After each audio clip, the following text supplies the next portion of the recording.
എല്ലാവർക്കും നമസ്കാരം. ഡോക്ടർ അപർണാസ് ആയുരാരോഗ്യം. ഡോക്ടർ അപർണാസ് ആയുരാരോഗ്യം എന്ന് പറഞ്ഞ ഈ യൂട്യൂബ് ചാനൽ സബ്സ്ക്രൈബ് ചെയ്ത് സപ്പോർട്ട് ചെയ്യുന്ന എല്ലാവരോടും ഒരുപാട് സ്നേഹവും നന്ദി അറിയിക്കുകയാണ് ഈ അവസരത്തിൽ. നമ്മുടെ ഭാരതത്തിൽ ഒരുപാട് തരത്തിൽ ചികിത്സാ പദ്ധതികളുണ്ട്. അതിലൊന്നാണ് ആയുർവേദം. ആയുസ്സിൻ്റെ വേദം എന്നാണ് പറയുക. വേദം എന്ന് പറഞ്ഞാൽ അറിവ്, ആയുസ്സിനെ കുറിച്ചിട്ടുള്ള അറിവാണ്. അഥർവ വേദത്തിൻ്റെ ഉപവേദമായിട്ടാണ് ആയുർവേദത്തെ മനസ്സിലാക്കുന്നത്.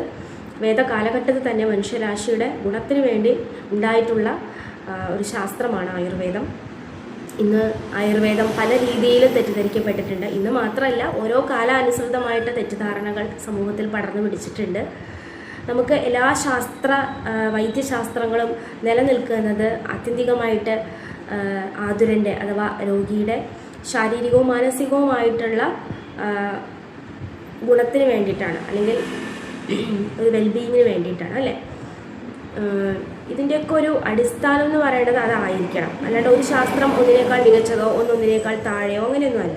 നമുക്കൊരു സംയോജിതമായിട്ടുള്ള ഒരു ചികിത്സാ പദ്ധതിയാണ് വേണ്ടത്. ശരിക്കും പറഞ്ഞു കഴിഞ്ഞാൽ ആയുർവേദത്തെ സംബന്ധിച്ച് ഇങ്ങനെ ഒരു ശാസ്ത്രം പഠിക്കാനുള്ള ഒരു യോഗം ലഭിച്ച ഒരാളെന്ന നിലയ്ക്ക് ഇത് മനസ്സിലാക്കും തോറും, അത് ജീവിതത്തിൽ പ്രായോഗിക തലത്തിൽ നമ്മളത് ആചരിക്കും തോറുമാണ് ഇതിൻ്റെ ഗുണങ്ങൾ മനസ്സിലാക്കുന്നത്. ഒരു 95% നമുക്ക് എങ്ങനെ രോഗം വരാതെ ഇരിക്കാൻ നമ്മൾ എന്തൊക്കെ ചിട്ടയായിട്ട് ജീവിതത്തിൽ ചെയ്യണം എന്നുള്ളത് കൃത്യമായി പറഞ്ഞു വെച്ചിരിക്കുകയാണ് ആചാര്യന്മാർ. അവരുടെ ജ്ഞാന തപസ് കൊണ്ട് ആർജിച്ചിട്ടുള്ള അറിവുകളാണ് സൂത്രരൂപേണ ശ്ലോകത്തിലൊക്കെ എഴുതി വെച്ചിട്ടുള്ളത്. അപ്പോൾ അതിങ്ങനെ ഓർഡർ പറഞ്ഞിരിക്കുകയാണ്, നമ്മൾ ജസ്റ്റ് ഫോളോ ചെയ്താൽ മതി. എനിക്ക് ഭയങ്കര അത്ഭുതമായി തോന്നിയിട്ടുണ്ട് എപ്പോഴും ആ ഒരു പോർഷനൊക്കെ. അതുപോലെ തന്നെ നമുക്ക്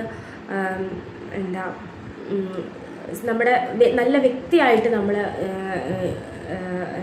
മാറാൻ വേണ്ടിയിട്ട്, നമ്മുടെ ഉള്ളിലെ ഗുണങ്ങളൊക്കെ നല്ല രീതിയിൽ പരിവർത്തനപ്പെടുത്തി കൊണ്ടുവരാൻ വേണ്ടിയിട്ട് നമുക്ക് എന്തൊക്കെ ചെയ്യാൻ പറ്റും, നല്ലൊരു കുടുംബത്തിലും നമ്മുടെ ലോകത്തിനും നമ്മുടെ പ്രപഞ്ചത്തിനും ഒക്കെ ഒരു വിളക്കായിട്ട് മാറാൻ എങ്ങനെ നമുക്ക് സ്വയം നമ്മളെ മികച്ചതാക്കാൻ സാധിക്കും എന്നുള്ളതൊക്കെ പറഞ്ഞു വെച്ചിട്ടുള്ള ശാസ്ത്രമാണ്. ഒപ്പം നമ്മൾ അസുഖങ്ങളെക്കുറിച്ചിട്ടും അതിൻ്റെ ചികിത്സാ വിധികളെക്കുറിച്ചിട്ടും ഒക്കെ ഒരു ബൃഹത്തായിട്ടുള്ളൊരു ശാസ്ത്രമാണ് ശരിക്കും പറഞ്ഞു കഴിഞ്ഞാൽ. അപ്പോൾ നമ്മുടെ പല സമയത്തും നമ്മുടെ ഈ സയൻസിൻ്റെ ടൂൾസ് വെച്ചിട്ട് യഥാർത്ഥത്തിൽ അതേപോലെ നമുക്ക് തുലനം ചെയ്യാനൊന്നും ഈ ആയുർവേദത്തെ സാധിക്കില്ല. ഏതായാലും ഇതിൻ്റെ ഒരു എസൻസ് ആളുകളിലേക്ക് ഷെയർ ചെയ്യണമെന്നാണ് എപ്പോഴും മനസ്സിലാഗ്രഹിച്ചിട്ടുള്ളത്. തുടർന്ന് നമ്മുടെ ചാനൽ സപ്പോർട്ട് ചെയ്യുക. നിങ്ങൾക്ക് ആവശ്യമായിട്ടുള്ള രീതിയിലുള്ള എന്തെങ്കിലും കണ്ടൻസ്, കാര്യങ്ങൾ, സജഷൻസ് പറയാനുണ്ടെന്നുണ്ടെങ്കിൽ കമൻറ്റ് ബോക്സിൽ എന്നെ അറിയിക്കുക.